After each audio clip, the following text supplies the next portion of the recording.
Welcome to Sethu Chitra kitchen. இந்த தக்காளி சாம்பார் எப்படி பண்ணுறதுன்னு பாருங்கள். இதுக்கு வந்து 2 தக்காளி, 2 வெங்காயம், பச்சை மிளகா, பூண்டு, கருவேப்பிலை நான் எடுத்திருக்கேன். இப்போ வந்து இதெல்லாம் நல்லா ஒரு தண்ணியில் நல்லா வாஷ் பண்ணிவிட்டு எல்லாத்தையும் கட் பண்ணி நான் எடுத்துக்கிறேன்.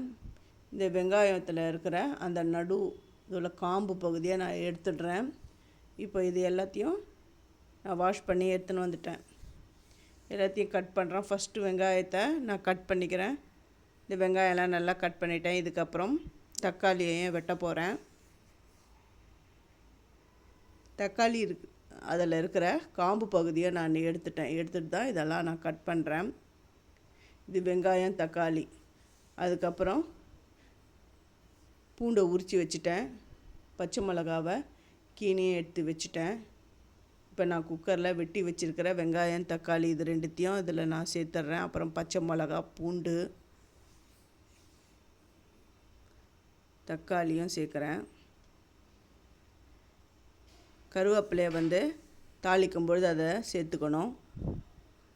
இதுக்கு மஞ்சள் பொடி, காஷ்மீரி மிளகாய் தூள், அப்புறம் சாம்பார் பொடி, தண்ணி விட்டு இது ஒரு 3 விசிலுக்கு விடணும். இப்போ எல்லாத்தையும் கலந்துட்டேன். இப்போ அடுப்பு ஆன் பண்ணிவிட்டு இந்த குக்கரை இதில் வைக்கிறேன்.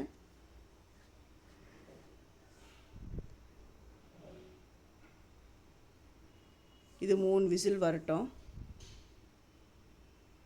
3 விசில் வந்துடுது. அதோடைய ப்ரெஷர் போயிடுது. இப்போ எல்லாம் வெந்து வந்துடுது. இப்போ இந்த தண்ணியை ஈர்த்துட்டு ஒரு கிண்ணத்தில் இதை ஈர்த்துடுறேன். மத்து போட்டு நல்லா கடைஞ்சிக்கணும். ஃபஸ்ட்டு என்னுடைய வீடியோ பார்க்குறவங்க சப்ஸ்கிரைப் பண்ணலைன்னா சப்ஸ்கிரைப் பண்ணுங்கள். ஆல் அண்ட் ஆப்ஷனை தொடுங்க. அப்போ தான் நான் போடுற ஒரு வீடியோடைய நோட்டிஃபிகேஷனும் உங்களுக்கு காட்டும். உங்களுக்கும் யூஸ்ஃபுல்லாக இருக்கும். இந்த ரெசிபி பிடிச்சிருந்தா உங்கள் ஃப்ரெண்ட்ஸுக்கு நீங்கள் ஷேர் பண்ணுங்கள், லைக் பண்ணுங்கள், ஹைப் கொடுங்க. இப்போ எல்லாமே கலந்தாச்சு. மத்து போட்டு கலந்து அடுப்பில் வச்சுட்டேன். இப்போ வந்து ஒரு குழிக்கரண்டி இட்லி மாவு தான் நான் இதில் சேர்த்துக்கிறேன். கருவேப்பிலையும் நான் இதில் சேர்த்துட்டேன். இது எல்லாம் சேர்ந்து நல்லா கொதி வந்த உடனே கொஞ்சமாக நான் வந்து